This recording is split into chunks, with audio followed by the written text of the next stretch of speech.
راہ خدا میں مال و زر لٹوا دیا عثمان نے، راہ خدا میں مال و زر لٹوا دیا عثمان نے۔ بسم اللہ الرحمن الرحیم۔ آج کا موضوع حضرت سیدنا عثمان غنی رضی اللہ تعالی عنہ ہیں، اور حضرت سیدنا عثمان غنی رضی اللہ تعالی عنہ خلیفہ سوم ذو النورین کا لقب پانے والے نبی کریم صلی اللہ علیہ وسلم کے داماد، انتہائی سخی، ملنسار، عاجز طبیعت کے حامل صحابی رسول صلی اللہ علیہ وسلم ہیں۔ آج کی موضوع کی اہمیت میں اسی لیے سمجھتا ہوں کہ بہت اہم ہے کہ ہمیں اپنے زندگی میں کچھ ایسے آئیڈیلز لوگ رکھنے ہوتے ہیں جنہیں ہم عام معاملات میں ان کی اقتداء کو، ان کی راستے پر، ان کی سیرت پر چلتے ہوئے ہم اطمینان محسوس کر سکیں۔ حضرت سیدنا عثمان غنی رضی اللہ تعالیٰ عنہ نبی کریم صلی اللہ علیہ وسلم کی دو صاحبزادیوں کے شوہر تھے، حضرت رقیہ بنت محمد صلی اللہ علیہ وسلم اور حضرت ام کلثوم رضی اللہ تعالی عنہ۔ اور نبی کریم صلی اللہ علیہ وسلم کی محبت کا اندازہ آپ یوں لگا سکتے ہیں کہ ہمیشہ نبی کریم صلی اللہ علیہ وسلم کی حکم کی اطاعت میں جب بھی کوئی حکم ملا تو جو مال انہوں نے جمع کیا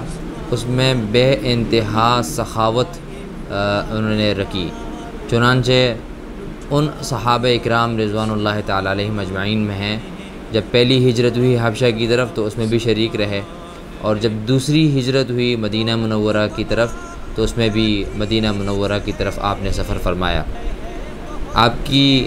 سیرت، بلکہ تمام صحابہ اکرام رضوان اللہ تعالی علیہم اجمعین کی سیرت تو ہمارے لیے ایک سبق ہے، لیکن آپ کی زندگی میں جو خاص بات ہے ہمارے لیے وہ یہ ہے کہ اللہ پاک نے آپ کو بے انتہا مال سے نوازا تھا، لیکن کبھی آپ نے یہ تصور نہیں کیا کہ یہ مال صرف اور صرف آپ کا ہے۔ انہوں نے اپنی زندگی کو، اپنے مال کو،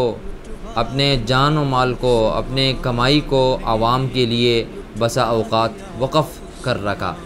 چنانچہ مدینہ منورہ میں لوگوں کو پانی کی تنگی محسوس ہوئی، حضرت سیدنا عثمان غنی رضی اللہ تعالی عنہ ان صحابہ میں تھے نبی کریم صلی اللہ علیہ وسلم کے حکم پر لبیک کہتے ہوئے انہوں نے بہت سارے جتنے مسلمان باشندگان تھے وہاں پر ان کے لیے پانی کا بندوبست کیا۔ جہاد میں مال کی ضرورت پیش آئی، نبی کریم صلی اللہ علیہ وسلم نے حکم فرمایا تو آپ سینکڑوں اونٹوں کے ساتھ وہاں تشریف لے گئے، ساز و سامان کے ساتھ۔ جب بھی کوئی ایسا معاملہ آتا، مسلمانوں کو آپ کی مال کی ضرورت پیش آتی، آپ کی جان کی ضرورت پیش آتی، وقت کی ضرورت پیش آتی، تو آپ ہمیشہ پیش رہے۔ چنانچہ یہ میرے لیے اور شاید آپ کے لیے بھی حیرت کی بات ہو، اور شاید آپ اس بات سے واقف ہوں یا نہ ہوں، کہ آج بھی حضرت سیدنا عثمان غنی رضی اللہ تعالیٰ عنہ وہ شخصیت ہیں کہ مدینہ منورہ میں ان کے بینک اکاؤنٹس موجود ہیں، اور ان کی مال میں جو مال ترکہ چھوڑ کے گئے ہیں وہ باقاعدہ اس کے کاروبار ہوتے ہیں، اور جو مال آتا ہے، جو آمدن آتی ہے ان کے اکاؤنٹس میں جاتے ہیں، اور ان اکاؤنٹ سے وہاں کی بلدیہ یعنی یہاں پہ جو ہم میونسپل کارپوریشنز کہتے ہیں،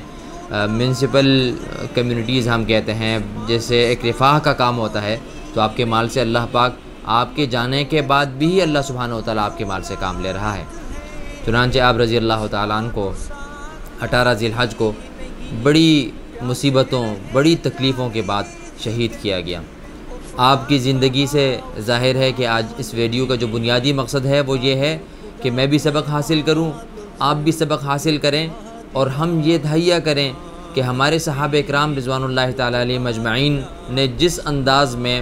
نبی کریم صلی اللہ علیہ وسلم کی اطاعت کی، جس انداز میں اللہ تعالیٰ کے احکامات کی اطاعت کی،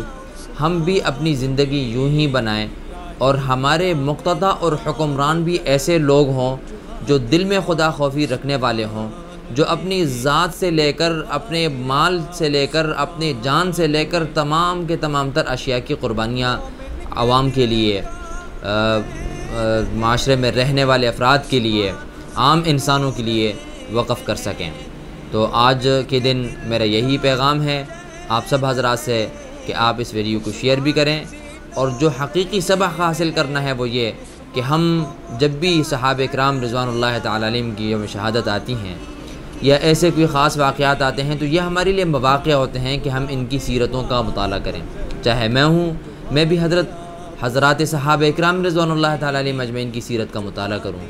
آپ ہیں، آپ بھی حضرات صحابہ کرام رضوان اللہ تعالیٰ علیہم اجمعین کی سیرت کا مطالعہ کریں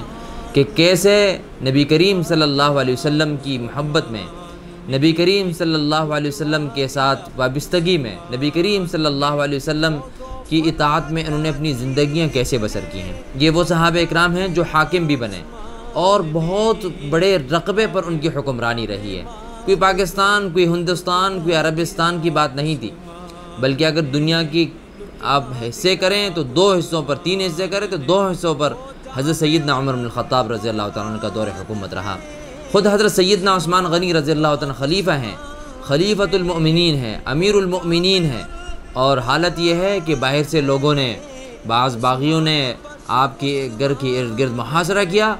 آپ سے فوج اجازت طلب کر رہی ہے، آپ سے لوگ یہ کہہ رہے ہیں کہ آپ ان بغاوت کرنے والوں کو، یا جو آپ کے خلاف آواز بغاوت بلند کر رہے ہیں، آپ ان کے خلاف سرکوبی کے احکامات جاری کریں۔ لیکن حضرت سیدنا عثمان غنی رضی اللہ تعالیٰ اپنے گھر میں پیاسے بیٹھے ہیں، پیاسے اپنے گھر میں بیٹھے ہیں، کئی دن سے محاصرے میں ہیں، لیکن آپ یہ حکم جاری نہیں فرماتے، اور اسی حالت میں یہ بغاوت کرنے والے لوگ آپ کے گھر میں داخل ہوتے ہیں اور بڑے ظلم والے انداز میں، بڑے ظلم کے ساتھ آپ رضی اللہ تعالیٰ عنہ کو شہید کر دیتے ہیں۔ اللہ سبحانہ و تعالیٰ ان کی زندگی پر نبی کریم صلی اللہ علیہ وسلم کی اطاعت میں اور حضرات صحابہ اکرام رضوان اللہ تعالیٰ علیہم اجمعین کی زندگی کی روشنی میں ہمیں بھی چلنے کی توفیق عطا فرمائے۔ وآخر دعوانا ان الحمدللہ رب العالمین۔ لٹوا دیا عثمان نے، لٹوا دیا عثمان نے، جود و سخا کیا چیز ہے سمجھا دیا عثمان نے، راہ خدا میں مال و زر لٹوا دیا عثمان نے، لٹوا دیا عثمان نے، لٹوا دیا۔